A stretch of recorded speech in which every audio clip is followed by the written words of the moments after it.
عاملين ايه؟ وحشتوني جدا جدا جدا. هنعمل بقى مع بعض النهارده وصفه سهله وبسيطه ومش هتاخد مننا وقت. هنعمل مع بعض كده الحمام الكداب. الحمام الكداب يا جماعه معروفه ان هو بيتعمل باوراق الفراخ. انا اشتريت الاوراق دي مخليه من العظم. انا اشتريتها كده. ممكن انتوا لو حابين تخلوها عادي، ممكن تخلوها بايديكم. انا هنا جبت بوله، هبدا ان انا اعمل لوراك الفراخ دي تتبيله. حطيت فيها بصلايه مبشوره، وبعد كده حطيت فيها طماطميتين مبشورين. كانوا طماطميتين متوسطين يا جماعه، ما كانوش كبار. وبعد كده حطيت عليها معلقه ملح كبيره ومعلقه بابريكا. الملح ما تصورش يعني، معلش. وبعد كده حطيت عليها معلقه فلفل اسمر وقالب دجاج. وبعد كده قلبت الخلطه دي كويس، وبدات ان انا اضغطها كده بظهر المعلقه عشان تنزل كل الميه بتاعتها والعصاره بتاعه البصل والطماطم. وبعد كده بدات ان انا انزل عليها باوراق الفراخ، وهتبلها كده كويس من جوه ومن بره، واقلبها كده كويس واتبلها كويس جدا عشان خاطر كلها تاخد من طعم البصل والطماطم والتوابل اللي احنا حطيناها. وبعد ما اقلبها كويس جدا وادخل فيها كلها التتبيله، بدخلها التلاجة ساعتين عشان كلها التتبيله كلها تشرب من بعضها. وطبعا على ما تتبل كده كويس وهي في التلاجة، بكون انا عملت الخلطه بتاعتها. هدخلها بقى التلاجة وابدا ان انا اعمل الخلطه. في حلة كبيرة على النار حطيت فيها معلقتين زيت كبار ومعلقة زبدة. وبعد كده نزلت عليها ببصلتين متوسطين، آه متقطعين قطع صغيرة.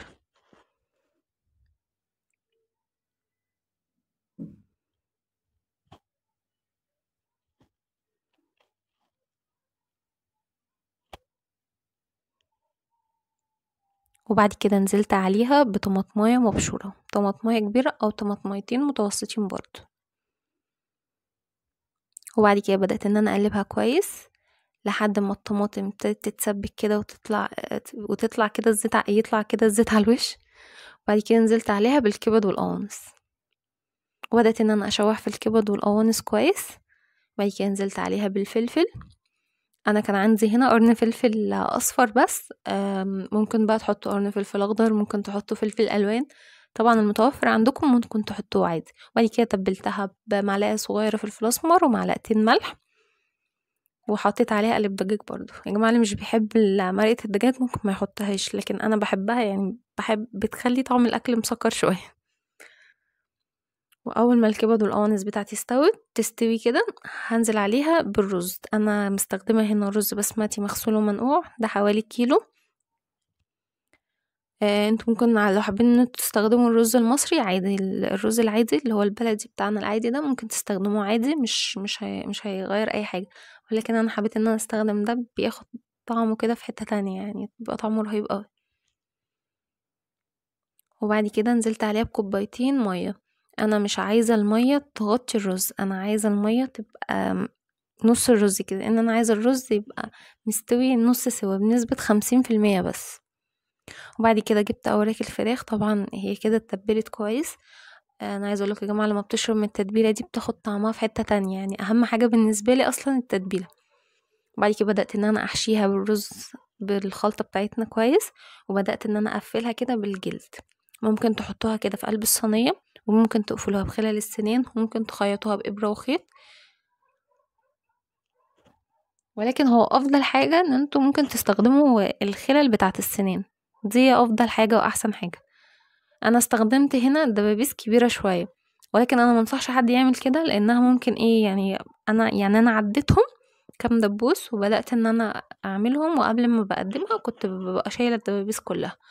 ولكن انا منصحش حد يعمل كده، لان ممكن تنسوا دبوس او حاجة، فعشان خاطر يعني ايه، عشان خاطر سلامة الموجودين بس. وبدأت ان انا اقفلها كده كويس.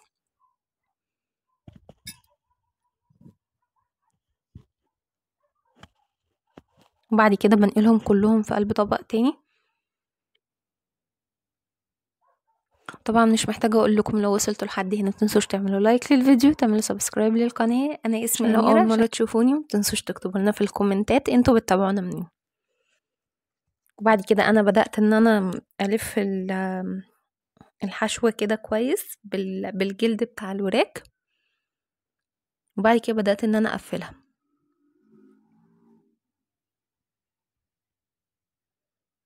هقفلها كده كويس جدا عشان خاطر ما تطردش اي رز او اي خلطة منها من جوه.